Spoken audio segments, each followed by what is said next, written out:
Bonjour. Ah, Xylonen. Probablement l'un des meilleurs supports du jeu. Tout le monde est content avec elle, bon, sauf le Dendrola Nemo. Même les DPS Géo, ils l'aiment bien, pour vous dire à quel point le personnage il est assez fort.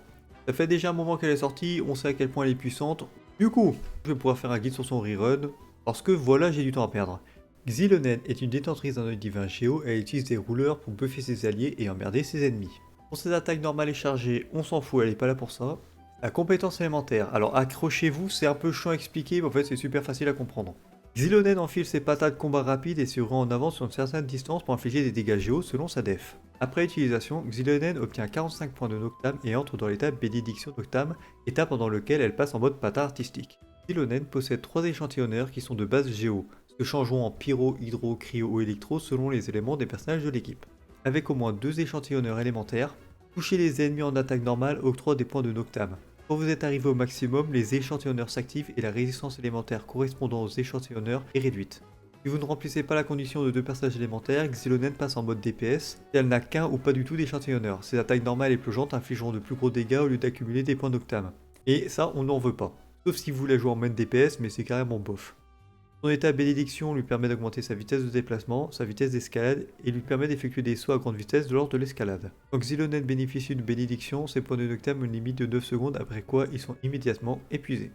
Donc pour résumer ça vulgairement, il vous faut impérativement dans l'équipe 2 personnages soit pyro, hydro, cryo ou électro pour que la baisse de résistance élémentaire fonctionne. Et c'est tout.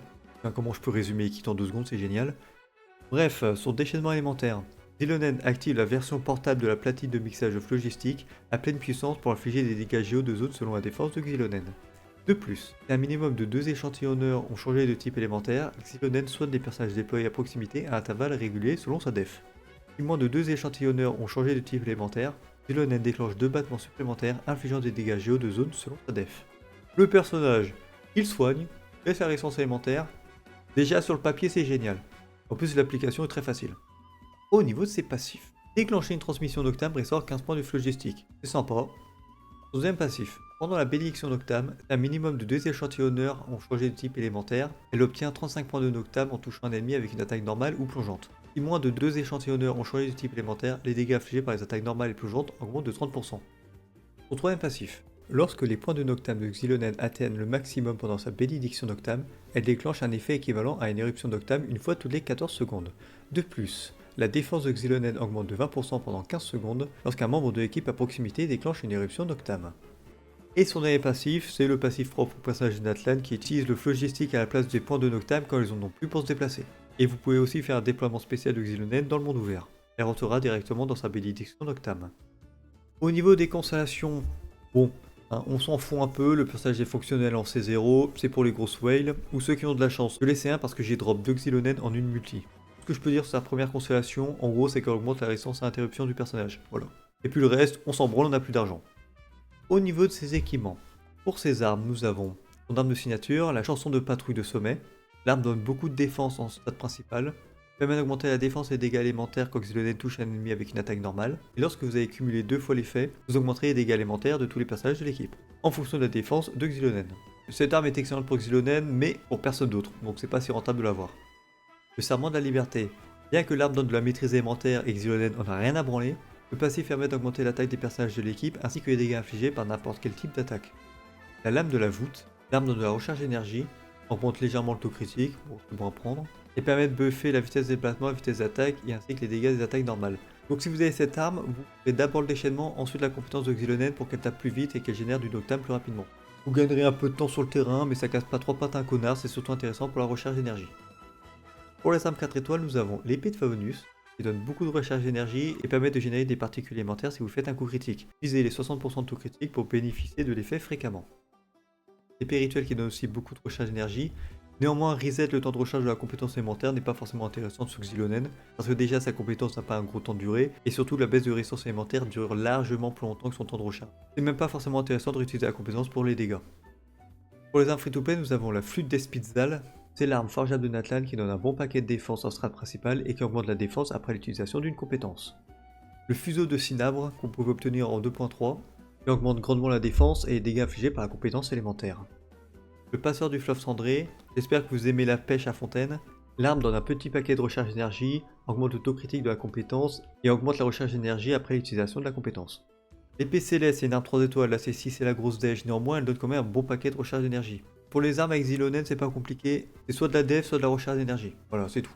Au niveau de ces artefacts, nous avons le parchemin du héros de la cité de Braise, c'est son meilleur set, n'allez pas chercher. Il permet d'augmenter les dégâts élémentaires des personnages de l'équipe, en plus de générer l'énergie pour sa gueule. Le set roche ancienne peut être intéressant si vous ramassez les cristaux qui se trouvent par terre, d'augmenter les dégâts de l'élément du personnage qui ramasse le cristal. Et pour finir, le set ancien rituel royal, qui augmente les dégâts du déchaînement, on s'en fout un peu, et surtout qui augmente la taille de tous les personnages après utilisation du déchaînement. Ça peut être intéressant si vous n'avez pas d'autres options, et surtout si votre personnage DPS fait des dégâts en fonction de son attaque. Au niveau des statistiques à rechercher sur Xilonen, pour le sablier et la coupe et le diadème, de la défense pourtant, et pour les stats secondaires, de la défense en priorité, de la recharge d'énergie aussi c'est pas mal pour le déchaînement, et un peu de critique si vous voulez pour qu'elle fasse plus de dégâts quand elle charge ses points de Noctam sur le terrain. Alors au niveau des équipes, Xilonen c'est un peu le même problème que les personnages de soutien à Nemo, c'est-à-dire qu'elle peut se caser partout, et là c'est encore pire, elle peut même se caser dans les teams Géo. Donc elle fait mieux que les personnages à Nemo, sans le verte chasseuse, donc c'est vraiment balèze. Vous avez une possibilité quasiment infinie à partir du moment où le personnage DPS n'est pas Anemo ou Dendro. Généralement, elle sera jouée dans des teams mono-éléments entre gros guillemets, donc par exemple Neuvillette, Furina, Kazuha, Xilonen, ou bien Harley, Bennett, Kazuha ou Zhongli, ça peut marcher aussi. Avec Linné aussi, ça peut être fonctionnel. Et Philippe, ça marche aussi. On va donner quelques exemples, sinon c'est un peu fragile la vidéo. Pour une team évaporation, par exemple avec Moalani, vous allez utiliser Yangling en personnage sub DPS, c'est généralement le personnage le plus intéressant. Ou bien Mavuika, pourquoi pas, mais c'est quand même mieux de la jouer en main DPS. Et le voyageur Pyro qui peut dépanner. Et pour le dernier personnage, un personnage Anemo pour la baisse de résistance élémentaire supplémentaire, c'est cool. Kazuha, Sucrose, c'est sympa. Ou Lanyan aussi pour le shield. En bref, vous avez beaucoup de possibilités.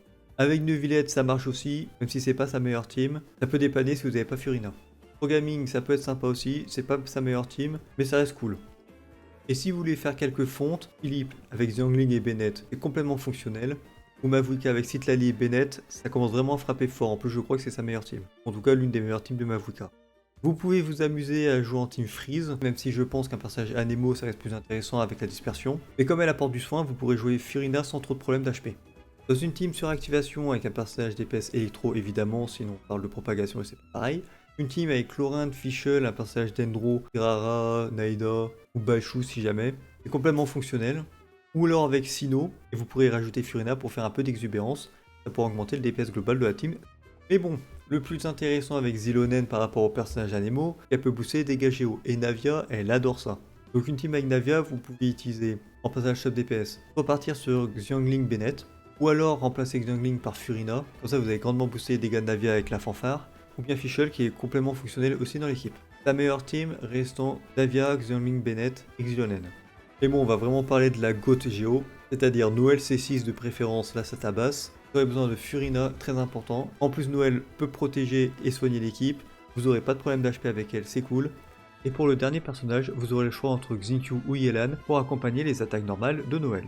Bon, Ito c'est quand même moins intéressant, je pense, parce qu'il a beaucoup de personnages Géo qui lui apportent énormément d'avantages, donc c'est compliqué de le jouer avec Xilonen. Xilonen a impérativement besoin de 2 personnages élémentaires dans l'équipe, c'est pour ça que Navia et Noël, vu leur composition d'équipe, ça passe largement. Bon, au niveau de son design, je suis vraiment pas fan, je l'ai invoqué pour buffer ma Navia, mais j'ai l'impression que c'est tous les personnages de Natlan qui sont comme ça. Enfin bon, on s'en fout de mes goûts.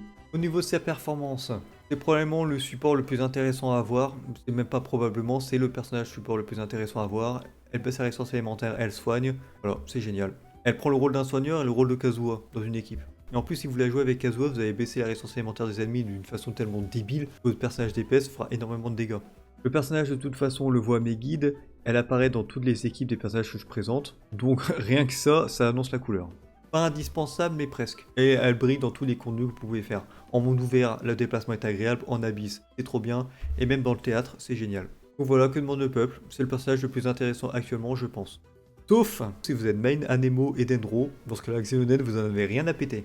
Mais si vous ne faites pas partie de ces personnes, alors foncez l'invoquer, parce que vraiment, elle vaut le coup.